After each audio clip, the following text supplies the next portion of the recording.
Jā, kuru reizi jau esam Ukrainā kopš kara sākuma. Pat grūti iedomāties, ka 4 gadi jau ir pagājuši.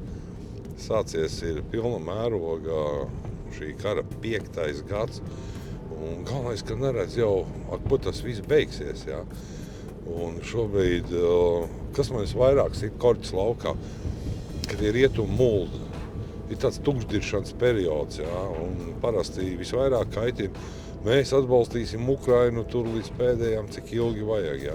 Bet, kad jāsāk dot reāli tos bruņojumus, tās raķetes, kas Ukrainai būtu nepieciešams, visi solījumi paliek kaut kur karājoties. Par ASV vispār šobrīd nav ko runāt, ASV ir uzņēmusies starpnieka lomu, jā.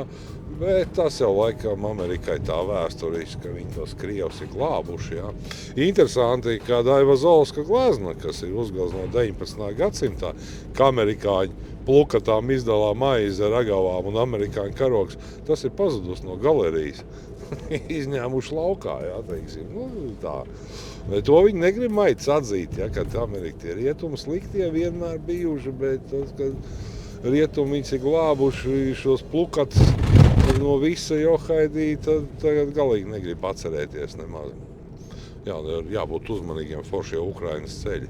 Te gan bumbošana nav bijusi, bet jā, tas, protams, paildzina to konfliktu. Tās pašas sankcijas, jā, ēnu flote. Jā, saprot, ka ēnu flote tā ir vistiņa, kas dēj zelta oliņas, jā. Nav īsti mehānisma, kā viņas ierobežot, jā. Krievi pasaka, tas būs tīra agresija pret viņas kuģiem, jā, un, protams, neviens jau uz tieši konfliktu negrib iet.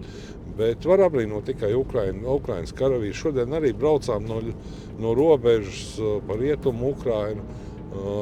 Tajās kapsētās, kur iepriekš nebija karogi, ir parādījušies tiešām daudz karogu Ukrainas. Jā. Tas simbolizē, ka tur ir abedīts kāds ukraiņu karavīrs, ja, kas ir gājis bojā aizstāvot savu Ukrainu. Ir daudz, jā, varam redzēt. Bet labā ziņa ir tā, ja, ka Krievi turpin mīcīties turpat, kur viņi ir. Ja. Par to Doņetsku, ja, man smiekli nāca, ka Putins tur cīņas šobrīd notiek par to pilsētu. Ja. Tā ir mazpilsēta, 12,000. Nerunājām par apgabalu centriem vai kaut ko pavisam lielu. Ja. Tāda šobrīd ir tā situācija. Ja. Bet Ukraiņi turās, redzam, jā, viegli nav. Tāpat tās ir savas iekšējās problēmas. Ja. Daudz pārmet par korupciju, daudz par mobilizāciju. Ja. Bet, ja tā paskatās, ja jau fronte turās, tad viss ir kārtībā. Ja. Protams, ar tām problēmām viņiem pašiem ir jātiek galā. Ja. Bet, es domāju, ka pateicoties jaunam aizsardzības ministram, kas ir ķēries klāt šo problēmu risināšanai, varbūt tās arī izdosies. Jā, šodien arī mašīnas atdevām, protams, tas var būt tās sniegs uz tā visa pārējā fona, bet atdodot mašīnas varēja redzēt, ka cilvēkiem ir prieks, ja, ka viņiem būs ko vest. Ja. Tā kā paldies visiem vēlreiz, ja, kas ir snieguši atbalstu un turpina to darīt. Un jāsaprot, kad šobrīd, to var droši apgalvot, ka tā Eiropas drošība šobrīd ir šeit, Ukrainā. Jā. Daudz jau to varbūt saka, jā, tās jau tikai tādas iedomas, jā, bet paskatāmies, patinām apakaļ Kremļa ambīcijas, es domāju, ka tur viss ir skaidrs. Jā. Galvenais arī nevajag krist panikā, ja tā ir daudz runā, joprojām runā, ja, ka Baltijas valstīm problēma būs. Problēmas būs, protams, kamēr Krievija atradīsies šī plukatu zemi, kur, kā saka, daži 10 cilvēki tur to biomasu savās rokās, skaidrs, ka tas būs drauds. Jā. Ar to jārēķinās, un tur nav nekāda starpība, vai tā Maskavija sarkana, balta, zila vai zaļa. Jā. Viņi vienmēr ir bijusi imperialistiski, un mēs, diemžēl, dzīvojam viņiem blakām, un esam jau daudz cietuši. Jā. Tā kā šodien arī mums ir nozīmīgs datums 16. mārts, jā, tā Latviešu leģiona diena. 16. mārts tas varēja būt jebkura cita diena, 15. Jā, bet rietumu latvieši Daugavas varēja pieņēma tādu lēmumu, ka tas būs 16. mārts. Jā. Un arī tad latviešu puikas cīnījās pēc šo austrumu barbaru.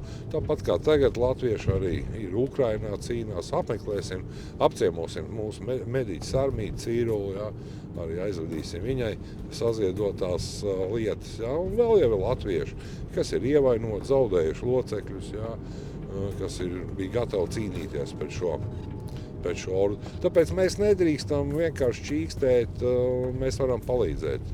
Mēs varam palīdzēt kaut vai pilinot pa drusciņam, ja, kaut ko dodot, lai būtu Ukrainas karavīriem vieglāk. Es esmu vienmēr teicis, ja katram roka jāpieliek, lai vatņiks Ukrainā pie miera tiek. Tas ir vislabākā formula. Ja. Jo vairāk viņus aizlaidīs pa skuju tak, jo pasaulē būs vieglāk elpot. Ja ne visai pasaulē, tad mums noteikti. Paldies Ukrainas karavīriem par to, ko viņi dara. Un arī mēs nedrīkstam sēdēt malā un kasīt riekstus, ja, un domāt, ka tas ir kaut kur tālu no mums un ka līdz mums tas neatnāks. Ja. Mēs jau esam tieši iesaistīti, ja tā ir hibrīda karā un visās pārējās šitās Kremļa, kā saka, izdarībās, ja, un es domāju, ka mieru viņš mūs neliks viennozīmīgi. Tāpēc Ukrainai jādara viss, lai šito milzīgo neizdevušos valsti, ja, tā kā viņi mēdz citus saukt, ja, nolikt pie vietas. Un rietumiem tas ir jāapzinās, ja, ka šitā čakarējoties, ja, tikai ar solījumiem un ar muti, ja, īsti nekas nebūs. Ja. Krievi tāpatās pārdod naftu, ja, Eiropa pērk gāzi tāpatās, ja, 27. gads, kur vēl 27. gads. Ja. Tā kā izskatās, ka nekas ātri nebeigsies. Un tā ASV nostāja visvairāk man joprojām, tas ir neatbildēts jautājums, kāpēc. Tā vienkārši ir likteņa sakritība vai ar apzināta rīcība. Ja. Vai tās vienkārši ir bailes, ja, ka tā plukata sāks sadalīties un tad pasaulē būs tā, ka šķidrais plūdīs uz visām pusēm un ko nevarēs savākt. Tagad turam buru un būs labi.